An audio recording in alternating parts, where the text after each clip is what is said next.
welcome back to the Promoted Podcast. I am your host, Felicity Fury. I can say engineer and author as part of my title, which is super exciting. And I'm joined by the incredible Renee Wooten-Tomlin, also a speaker, just like me, also an engineer, award-winning engineer, no less, and up to some pretty incredible things in sustainable aviation fuel. Hello, Renee. Welcome. So good to see you. So good to see you and so good to be back. We've been on a bit of a recording hiatus, so sorry to our listeners, but we are very excited to be back and recording our first session. What is it now? July? Crazy. And also, I now live on Woolgooroo, Kaba and Bindal country up in Townsville. I moved. We are no longer on Larrakia country. So I've been in Townsville now for about 5 weeks and really loving it. It's been a really nice change. We've got some great hills here to climb, incredible vistas and like sunsets here over the mountains. And the people are really kind, so feeling very happy to be here. How are you, Felicity? Where are you calling in from today? I am on Gubbi Gubbi country on the beautiful Sunshine Coast. We did move house earlier this year, and I feel like I've just started to get to know the birds. Last place, there was this regular visiting Kookaburra, so I feel like I'm starting to really connect deeply with the land, which is really exciting, and care for it. I've got these two stunning black parrots that have got this yellow colouring. I'm not quite sure what kind of birds they are, but they're a pair and they just float across the beautiful horizon that we can see from our top deck, Renee. So when you come visit us soon, I'm sure you'll get to know them as well, but it's really beautiful to be able to connect with this beautiful space here on the Sunshine Coast. So we're very, very lucky. Welcome back to Queensland, Renee. Thank you. Good to be back. It's so much shorter to fly to places from here too. Yes. Oh, that is so true. Yeah, it's awesome to have you back in Queensland. And we've got an exciting topic today, which is around building things or building ideas, building projects before other people believe them. And this is certainly something that is an experience that I've had a lot in my career, even just from people believing me as someone who's a bit of a different or not fit in a box kind of person or engineer.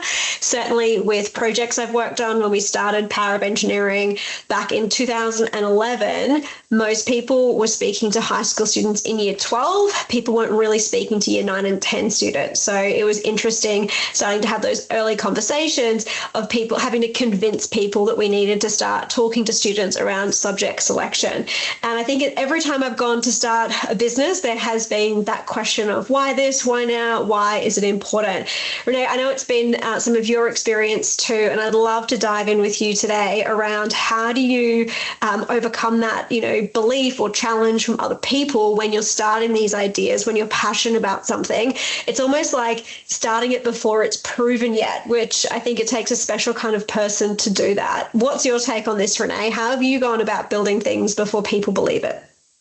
Yeah, so I think before you can really build things before people believe in it, so you need to believe in it yourself, of course. But for you to get there, well, for me to get there and to really believe in what I'm building, I needed to come to a lot of different realizations. I think, first of all, the concept of a brand and a business and why people show up and want to work for certain employers.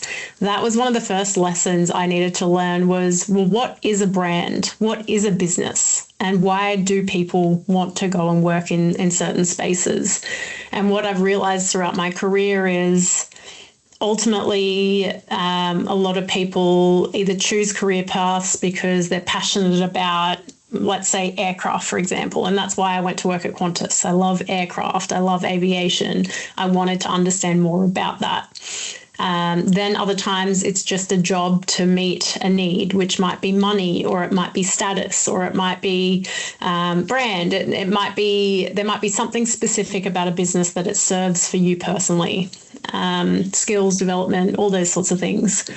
And then, there's everything in between that. And I think that those things are constantly in change. But for me to understand how people could back my idea, I kind of needed to understand, well, why do I back other people's ideas? So, why did I work for Qantas or NASA or LanzaJet or Western Sydney Airport? What was it about that business that made me want to show up, and how did it attract people like me? Because something else that I've got to know more about is, why am I the person I am?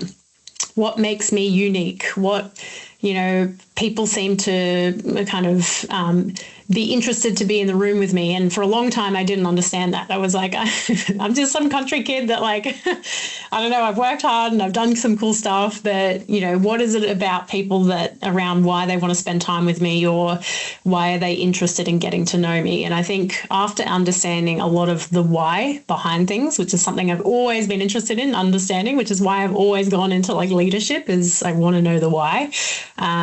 It helped me understand, okay, so the unique thing about me is that I've got this incredible background as an Indigenous woman in STEM. Then I've also got this incredible life experience where I've worked for some incredible corporates and got to, build and execute and run programs that are really interesting. And then the thing that attracted me to all these businesses was, the fact that they could attract incredible talent, really interesting people, really smart people that wanted to push the frontier or the envelope in terms of what they were building.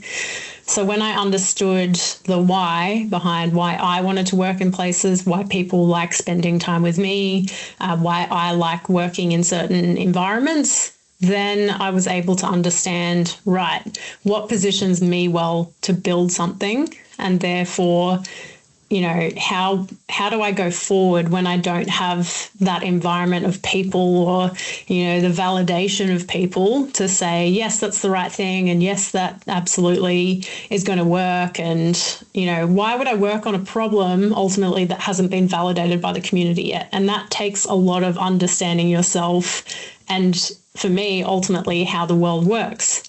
It also led me to questions like, well, how are these other businesses been founded? When did they start? Who started them? What was their story? Why did they, as founders, succeed? So that's then led me down this whole other journey around biographies of founders and understanding how are they different to me, and why are we actually the same in a lot of respects, and am I the right sort of person that would or could actually build something that is brand new and innovative and never been done before? So, that's probably a good starting point. What does that bring up for you, Felicity? What are your thoughts?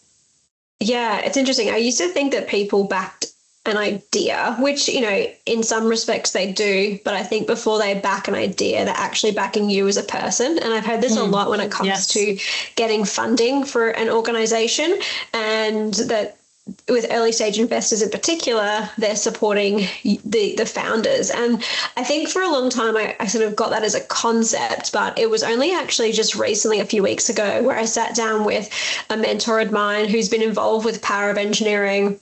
And for those people who are listening who don't know what that is, it's a not-for-profit to speak to high school students and get them excited about engineering careers and what can be possible and creating the world around them. We focus on regional students and also female students. And he's been involved since really like the first year that we were running it. And there was a point in time where I stepped away from the organization, and he said to me, we've realized how much you did when you stepped away.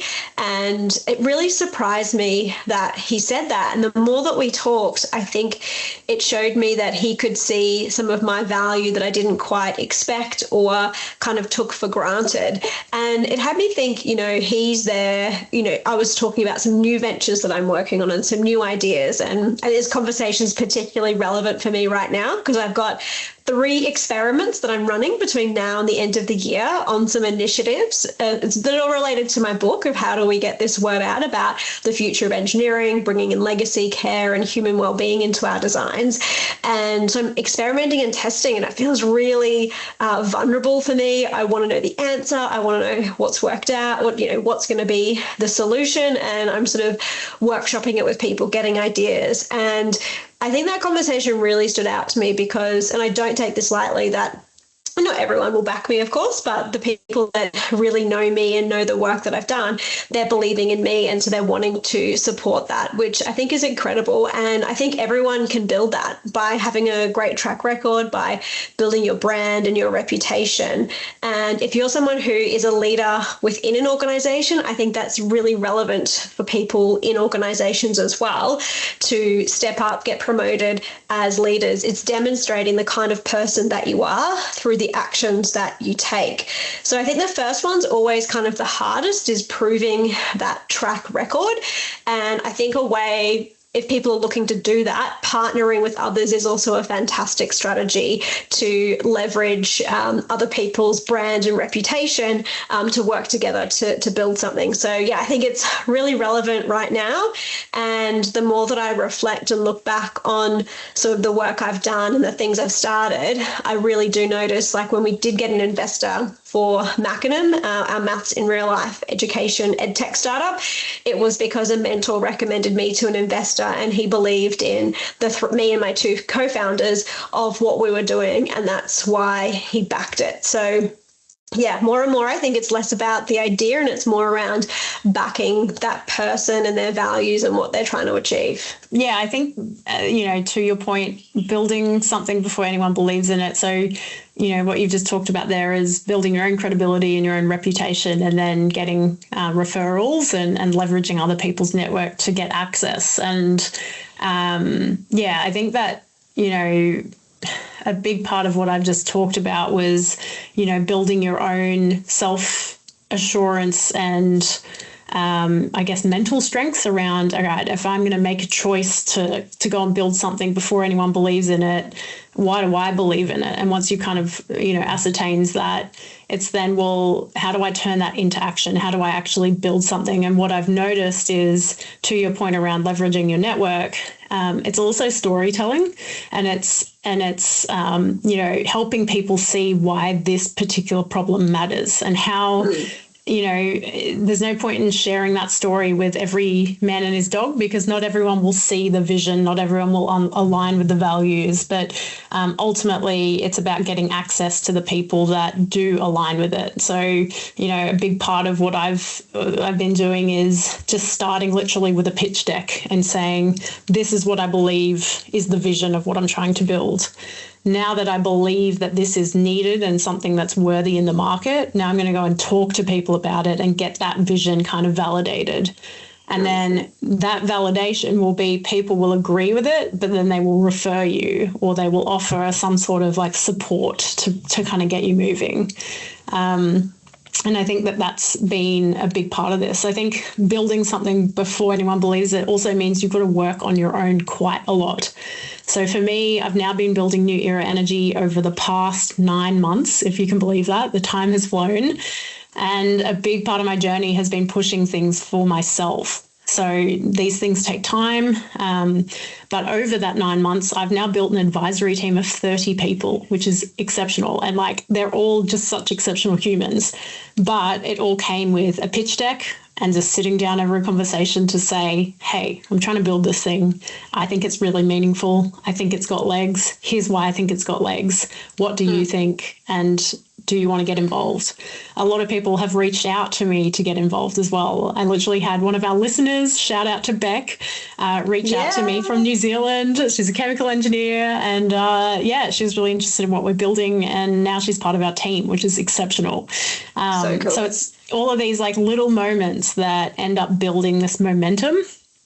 So it can be lonely and it does take time, but ultimately it's the vision and who you are as a person and your own brand that helps people see and get exposure to that idea. And then I think the other thing is, I can't pay anyone yet. We're not bringing any revenue. We haven't really achieved any grants yet outside of the Amber Connect grant. So shout out to the Indigenous mob at Amber Connect for supporting us, certainly in the early stages of our business. But outside of that, we're still building that credibility. We're still trying to, provide the certainty that all of these grants require as part of the eligibility requirements. So it's crazy to me that it takes probably a year before we get access to any of that, really. But it just shows you, for me, there's a lot of reasons to leave this idea. But in that time, I've been building a partnership overview of all the people I've connected with over the past 9 months, and the list is extensive. But we're getting closer to, bringing the reality of the startup to life, which is so exciting. So I had a meeting as well with one of my core team members the other day, and he said to me, Renee, you realize that this journey that you're on is like 10 to 15 years before you'll really see the impact of it. And my answer was so simple, like, that makes a lot of sense. And I agree. And I'm willing to dedicate the rest of my career to solving this problem. And I think that goes to say, like, I understood my why at the start of this journey really clearly, that even when other people doubt or question or look at the commitment that's required to actually build something like what I'm building, it takes a lot, and there's no certainty around that.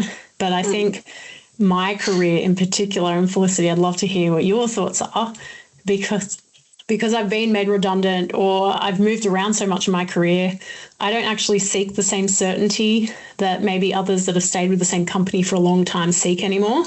Like, I've already been scared too much about, like, the lack of certainty in the market. Like, now I don't mind the uncertainty that I live with every day. What about you, Felicity? How do you look at all of that?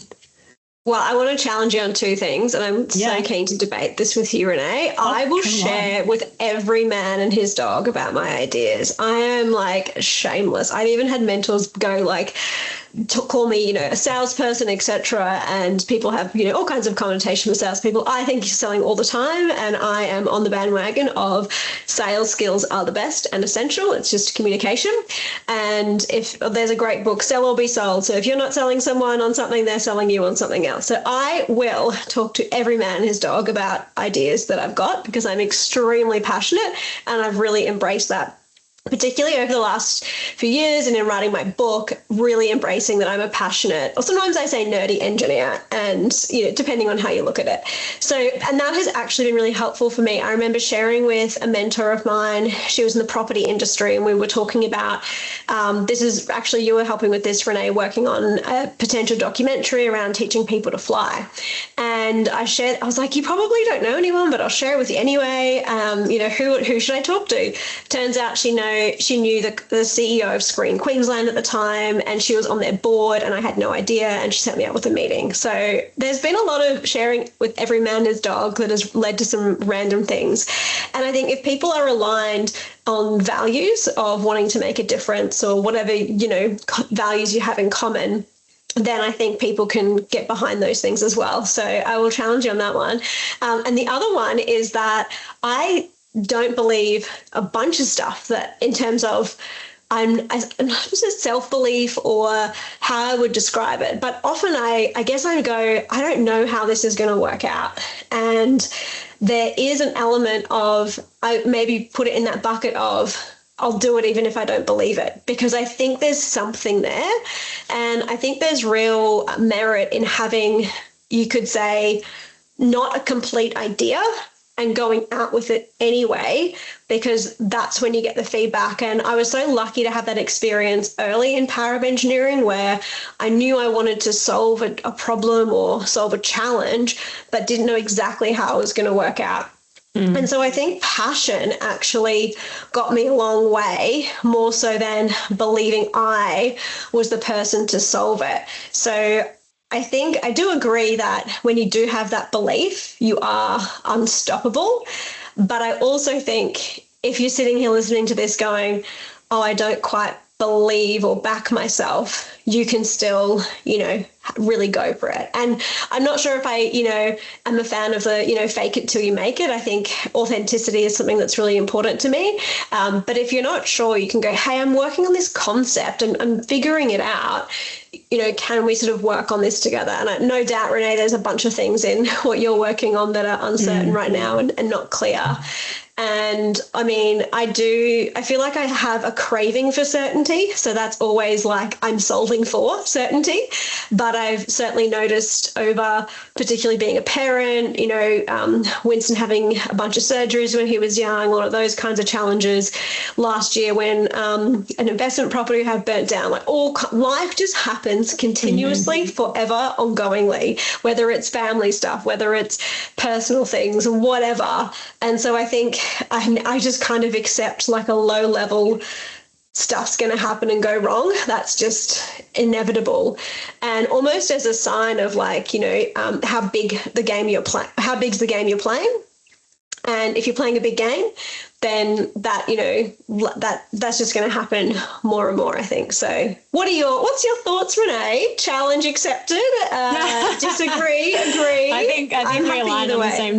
think we aligned on the same points for sure. I think the difference is that you have a finite amount of time every day. And so the people that you really want to be pitching to are the people that you hope are already values aligned. So a bit of due diligence around who you're speaking to is always helpful. But at the same time, I gave the coffee guy my book. He was like one day, hey, what are you working on? And I said, I'm writing a book. And he said, what about? And I told him he's got a copy of my book. So I'm happily self-promoting, Renee. No, it's great. It's great. And I think as well, it's quite organic. Like obviously if someone asks you, it's great to share. Yeah. But I think a lot of the work that Felicity and I do in speaking in rooms as well just opens up a lot of organic conversations. And typically, it doesn't matter who you are. There's so many people that are in a room that you just have no idea who they know and what their roles are. And, a great example is through LinkedIn, I had some friends literally send me a link to someone's profile and say, this person might be great for your advisory board. And then I connected with them and, what they do was not completely on their LinkedIn profile. And they're an incredible fit with like so many connections. And like, it's just, you just never know where these conversations are going to go. So yeah, absolutely. Shout it from the rooftops. Doesn't matter who's around. If someone's interested or they're happy to spend some time, it's great to share your idea. And I think that's actually one of the biggest things that I've learned in all of this is the amount of talking that you have to do is just like endless, and the directions that time and people can take you is endless. So you have to get really clear on like, what is your critical path? How are you going to use your time? But also you need access to those networks in the first place. And so this is where I would suggest, like, if you've got an amazing idea and you're not sure how it's going to go in the market, like just start talking to people, as Felicity did say.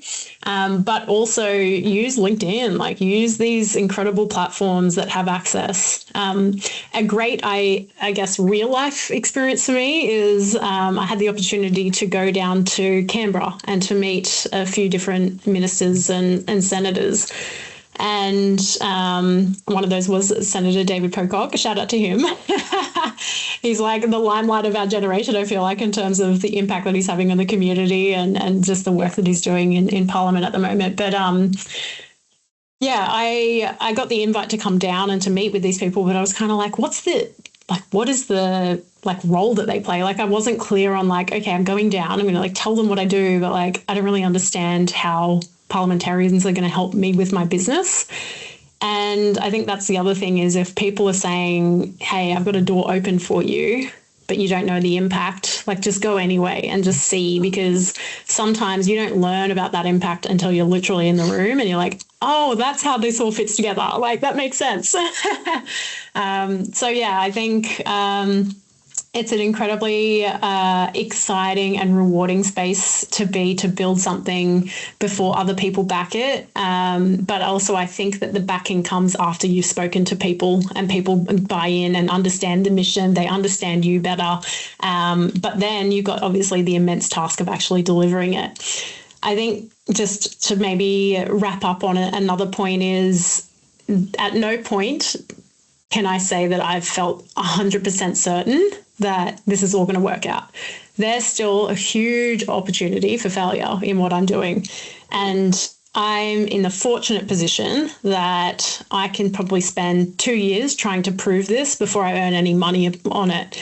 And the reason I'm willing and able to do that is because I actually don't want to solve any other problem right now. Like I'm that clear that this is the problem that I want to to build a solution for, that I'm willing to take the lack of salary, the lack of stability and certainty that brings about.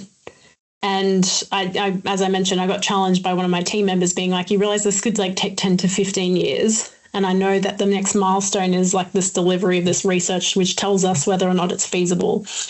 So at least let's get to the feasible like milestone.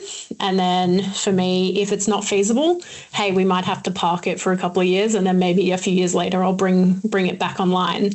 But like, I think as well, you've got to know your thresholds and what you need in order to like chase these things. For some people, like they continue working full time while they work on things on the side to build that validation and build that, product. For others like me, I'm in the fortunate position now later in my career that I can go all in and be really focused on that. But that was, again, a conversation between me and my husband. We had to budget quite significantly. I live on a very small budget now.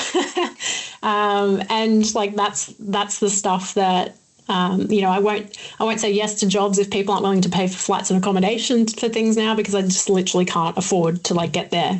So you've got to be willing to like change the things, but ultimately, making decisions with imperfect information, it can be lonely building these things. You certainly need to balance like confidence with humility, but often leadership does look like uncertainty. And it's a crazy ride, honestly, to like build something before other people have seen it and validated it. But what I can say is Felicity and I are here rooting for you.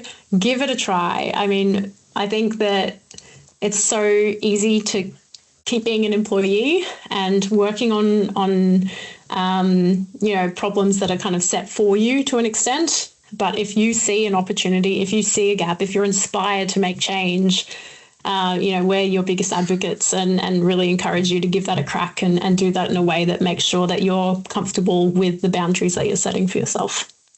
So Felicity, I don't think everyone needs to go write a book or go start a not-for-profit or a business or any of those kinds of things. I think people can make change within their own workplaces, within their own families, within their own communities and environments. And it could be something simple for you as, getting that leadership role or being an advocate internally for somebody or even for yourself.